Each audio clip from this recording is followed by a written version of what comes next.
معزز علماء ملت اسلامیہ، نوجوان ساتھیوں، بزرگوں اور دوستوں، عزیز بچوں، السلام علیکم ورحمۃ اللہ وبرکاتہ۔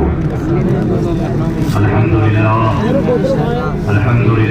العالمین، والصلاة والسلام على سید الانبیاء والمرسلین وعلى آلہ الطیبین الطاہرین واصحابہ الہادین المہدیین، اما بعد، اعوذ باللہ من الشیطان الرجیم، بسم اللہ الرحمن الرحیم، وَأَنَّ هَذَا صِرَاطِي مُسْتَقِيمًا فَاتَّبِعُوهُ، آمَنْتُ بِاللَّهِ صدق اللہ مولانا العظیم وصدق رسولہ النبی الامین المتین الکریم، ونحن على ذلك لمن الشاہدین والشاکرین، والحمد للہ رب العالمین۔ ایک مرتبہ شریف پڑھیں، اللہم صل علی سیدنا و شفیعنا ومولانا محمد مبارک وسلم، صلاۃ و سلام علیک یا رسول اللہ صلی اللہ تعالی علیہ وسلم۔ حضرات، آج کی عظیم الشان امام احمد رضا کانفرنس موسم کی خرابی کے باوجود پوری کامیابی کے ساتھ اپنی منزل کی طرف رواں دواں، سمندر کی طرف ماتھے مارتا ہوا مجمع، عاشقان مصطفیٰ کا ہجوم، دیوانگان تاج الشریعہ کا ازدحام، اس بات کا روشن دلیل ہے کہ آج بھی ہمارے دلوں میں حضور تاج الشریعہ علیہ رحمت و رضوان کا کرام اسی تیزی کے ساتھ، اسی لو اور قوت کے ساتھ چل رہا ہے جیسے پہلے چل رہا تھا۔ اچھے اچھے عنوانات پر شاندار تقریریں ہو رہی ہیں اور میرے پاس بھی بہت اچھی اچھی تقریریں ہونے والی ہیں۔ میری تقریر کا عنوان ہے اس دور میں مسلک اعلیٰ حضرت ہی دین حق کی پہچان ہے، اور یہ 100% سچائی ہے۔ میں نے جس آیت کریمہ کی تلاوت کی، اللہ رب العزت ارشاد فرماتا ہے کہ یہ میرا راستہ سیدھا ہے، اس کی پیروی کرو۔ صراط مستقیم سے مراد وہ سچا راستہ ہے جس کی تبلیغ و اشاعت انبیاء کرام، صحابہ، تابعین، اولیاء اعظام ہر دور میں کرتے رہے، اور اسی مسلک کی ترویج و اشاعت، اسی دین حق کی تقویت حضرت صدیق اکبر کے ذریعے، حضرت عمر کے ذریعے، حضرت عثمان کے ذریعے، حضرت علی مرتضیٰ کے ذریعے، اور بعد کے ادوار میں اللہ کے چنے ہوئے بندوں کے ذریعے ہوتی رہی۔ اللہ رب العزت ہر دور میں ایسی شخصیتوں کو پیدا فرماتا ہے کہ جن کے ذریعے دین کی پہچان قائم ہوتی ہے۔ حضرت صدیق اکبر کی خلافت قائم ہوئی، تمام صحابہ نے بلا اختلاف آپ کے ہاتھ پر بیعت کر لی۔ اس کے بعد اسلام میں ایک نیا فتنہ پیدا ہوا جس کو انکار زکات کا فتنہ کہتے ہیں۔ کچھ منکرین زکات پیدا ہوئے، انہوں نے کہا کہ ہم نماز پڑھیں گے، روزہ رکھیں گے، قرآن کی تلاوت کریں گے، تمام فرائض و واجبات کو ادا کریں گے، لیکن زکات نہیں لیں گے۔ زکات کی فرضیت کے منکر ہو گئے۔ حضرت صدیق اکبر رضی اللہ تعالیٰ عنہ نے پوری قوت کے ساتھ، پوری مضبوطی کے ساتھ اس فتنے کو کچلنے کی کوششیں فرمائی، اور صحابہ بھی آپ کے شانہ بشانہ اس جنگ میں شریک رہے۔ ہر دور میں ایسی جماعت پیدا ہوتی رہے گی جو خود حق پر قائم رہے گی، حق کو قائم کرے گی۔ مخالفت کرنے والے اس کی مخالفت کریں گے، لیکن ان کی صحت پر کوئی اثر نہیں پڑے گا۔ اللہ کے نبی سید عالم صلی اللہ علیہ وسلم نے ارشاد فرمایا، مسلم کے الفاظ ہیں، لا تزال طائفة من امتی ظاہرین علی الحق لا یضرهم من خالفهم حتی یاتی امر اللہ۔ ہر زمانے میں ایک گروہ حق پر ظاہر ہوگا اور مخالف کوئی اثر نہ ہوگا۔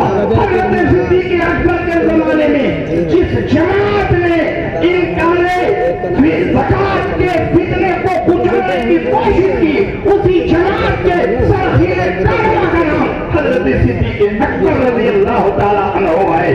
زمانہ اور آگے بڑھا، حضرت علی کا زمانہ آیا۔ حضرت علی کے زمانے میں دو باطل فرقے پیدا ہوئے، ایک کو رافضی کہتے ہیں، دوسرے کو خارجی کہتے ہیں۔ رافضیوں نے حضرت صدیق اکبر اور حضرت عمر بن خطاب کی فضیلت کا انکار کیا، اور خارجیوں نے نبی کے دونوں دامادوں سے نفرت کی محبت کا انکار کیا۔ اس دور میں جماعت اہل سنت کی پہچان بنی تفضیل الشیخین حب القتل ہے، جو شیخین کی فضیلت کو مانے اور نبی کے دونوں دامادوں سے محبت کرے، وہی سچا اور پکا مسلمان ہے۔ اس دور میں جبکہ رافضیت تیزی کے ساتھ بڑھ رہی تھی، خارجیت شباب پر تھی، حضرت علی مرتضیٰ کرم اللہ تعالیٰ وجہ کریم کی ذوالفقار حیدری نے خارجیت کو پھول چڑھا کر رکھ دیا، ان کے لاشیں خاک و خون میں بکھرے ہوئے نظر آئے۔ آپ اس پر غور کریں، جتنی باطل جماعتیں پیدا ہوتی ہیں اپنے باطل عقائد و نظریات کو پھیلانے کے لیے قرآن کی آیتیں پڑھتی ہیں، حدیثیں بیان کرتی ہیں، لیکن قرآن اور حدیث کو سن لینے سے تم یہ نہ سمجھ لینا کہ یہ اپنے عقائد میں سچے ہیں۔ خارجیوں نے اپنے باطل عقیدے کو دنیا کے سامنے پیش کرنے کے لیے قرآن کی آیتیں پیش کی، حدیث رسول پیش کی۔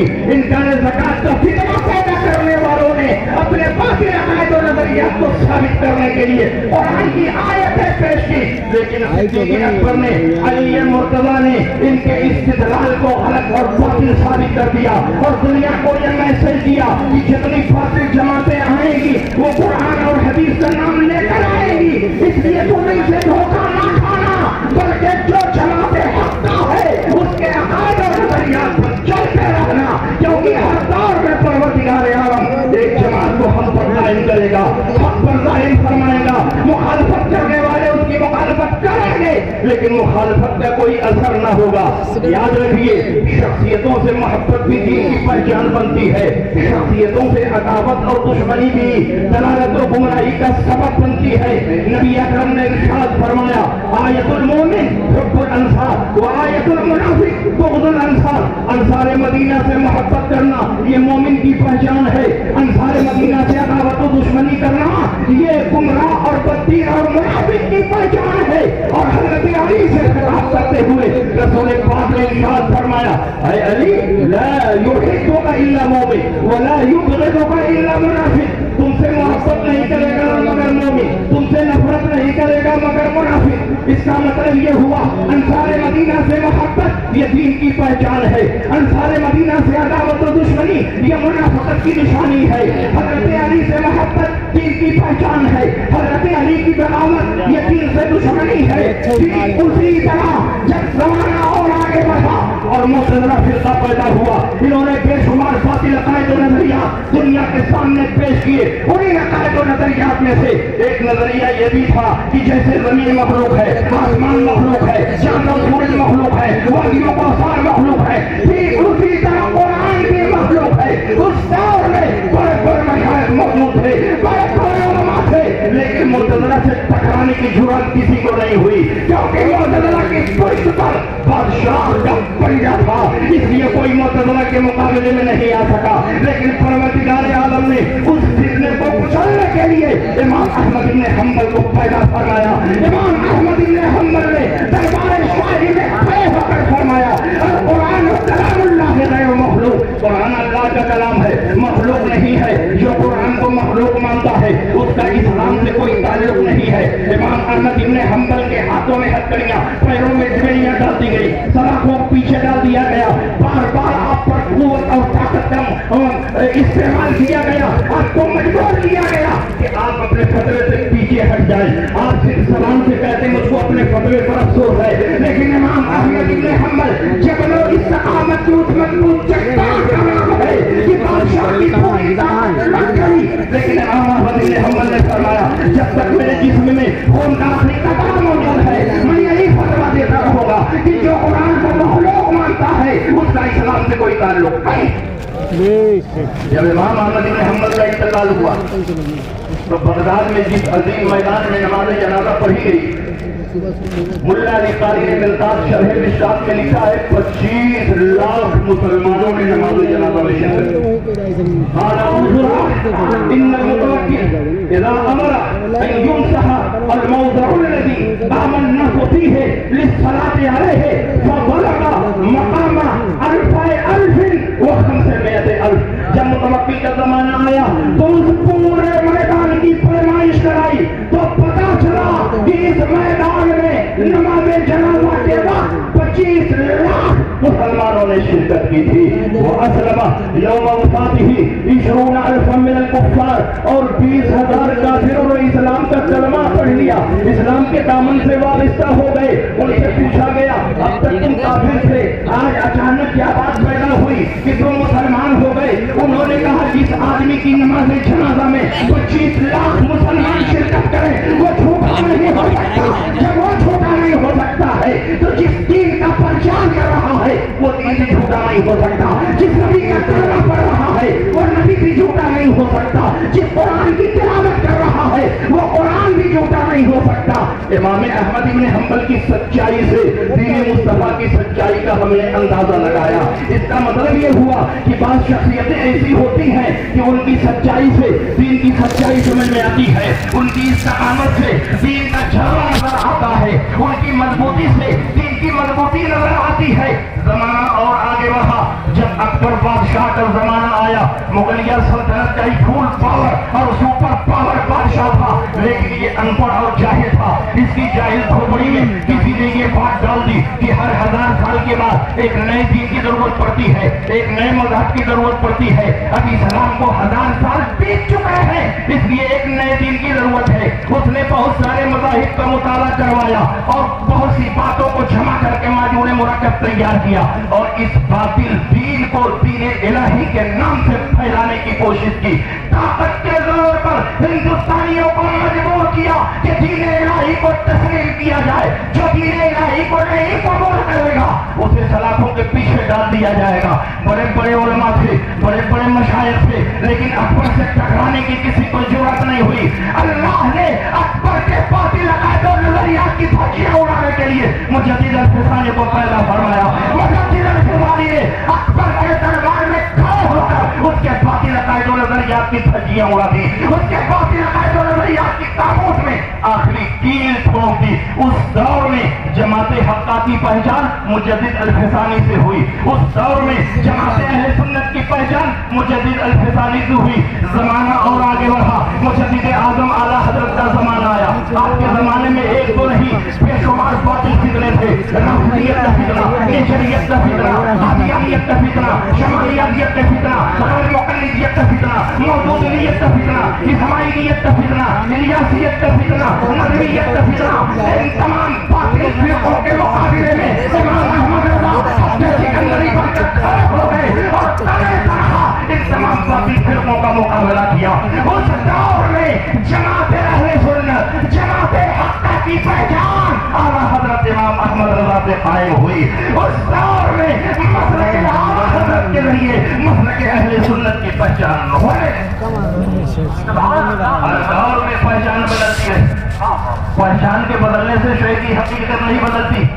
کل بھی ہم ہی اوریجنل مسلمان تھے، آج بھی ہم ہی اوریجنل مسلمان ہیں، اور صبح قیامت تک جو صحابہ کے راستے پر چلے گا وہی اوریجنل مسلمان ہے.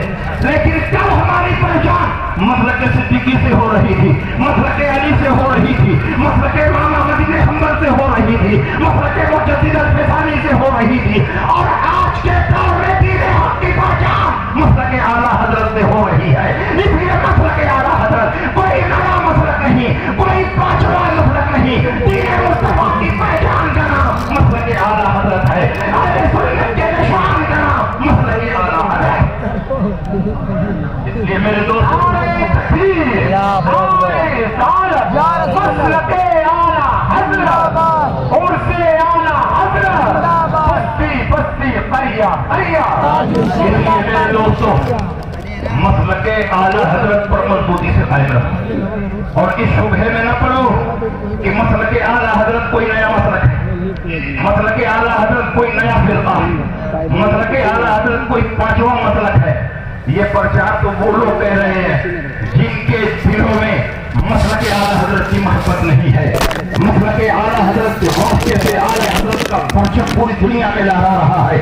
اس لیے جن کو اعلیٰ حضرت ہضم نہیں ہو رہے ہیں وہی مسلک اعلیٰ حضرت کی مخالفت کر رہے ہیں. ورنہ بڑے بڑے مشائخ نے مسلک اعلیٰ حضرت کی حقانیت کا اعلان کیا ہے. علامہ سید علی مالکی فرماتے ہیں نحن نعرفہ بتصنیفاتہ و تالیفاتہ حبہ علامت السنیہ و بغضہ علامت البدع. ہم امام احمد رضا کو ان کی تصنیفات و تالیفات کے ذریعے پہچانتے ہیں. ان سے محبت کرنا سنی ہونے کی دلیل ہے، ان سے عداوت و دشمنی کرنا یہ بدعتی اور گمراہ ہونے کی دلیل ہے. اور علامہ سید محمد مغربی جزائری فرماتے ہیں اذا جاء رجل من الهند فسألناه عن الامام احمد رضا. جب ہندوستان سے ہمارے پاس کوئی حاجی آتا ہے اور ہم کو اس کی سنیت کو پرکھنی ہوتی ہے، جانچ کرنی ہوتی ہے، تو اس کے سامنے ہم اعلیٰ حضرت کا نام لیتے ہیں اور غور سے اس کے چہرے کو دیکھتے ہیں. اگر اعلیٰ حضرت کا نام لینے سے چہرہ خوش ہو جاتا ہے، چہرے پر بشاشت ظاہر ہوتی ہے، فعلمنا انه من اہل السنت والجماعہ. ہم سمجھ جاتے ہیں کہ اہل سنت والجماعہ سے ہے. اور اگر اعلیٰ حضرت کا نام لینے سے چہرہ بگڑ جاتا ہے، فعلمنا انه من اہل البدع والضلالہ. ہم سمجھ جاتے ہیں کہ یہ بدعتی اور گمراہ ہے. هذا هو المعیار عندنا. یہی ہمارے نزدیک سنیت کو پہچاننے کا معیار ہے. جب ان کے نزدیک یہی معیار ہے تو ہمارے نزدیک بھی یہی معیار ہے. آج کوئی بھی ہمارے سامنے آئے، چاہے ہاشمی ہو، چاہے مدنی ہو، چاہے عربی ہو، چاہے بغدادی ہو، چاہے اجمیری ہو، چاہے بدایونی ہو، کوئی بھی ہو، جب تک مسلک اعلیٰ حضرت کو تسلیم نہیں کر لے گا اس وقت تک ہم پکا مسلمان نہیں.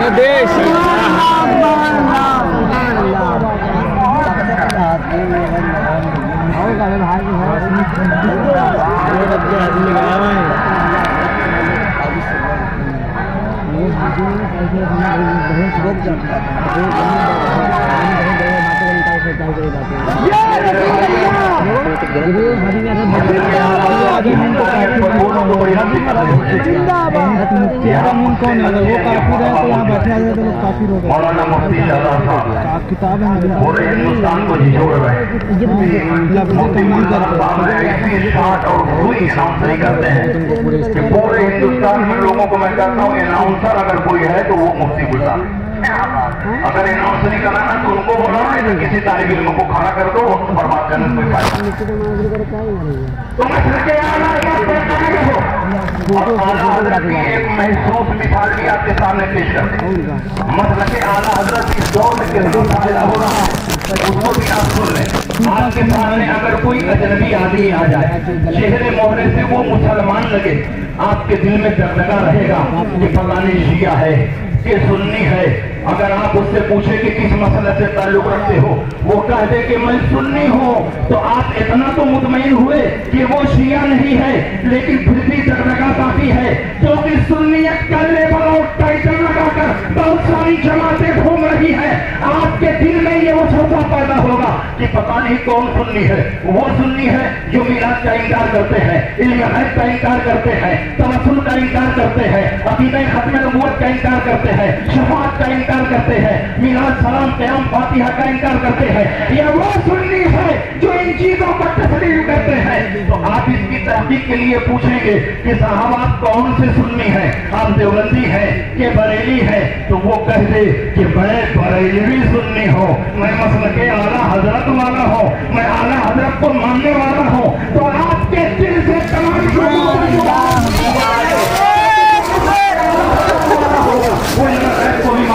حاضر و ناظر کو بھی مانے گا، شفاعت کو بھی مانے گا، عقیدہ توحید کو بھی مانے گا، میراث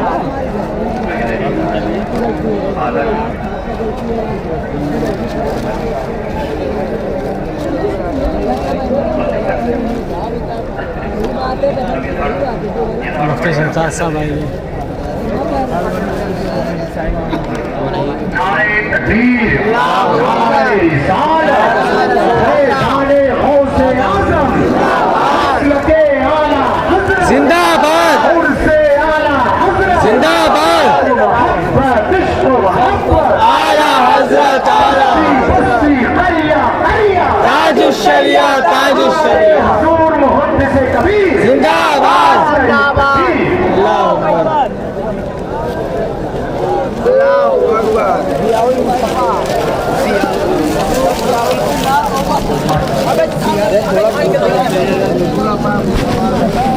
اکبر میں بڑے ادب کے ساتھ اللہ کی گزارش کرتا ہوں وہ میں کو تشریف لائیں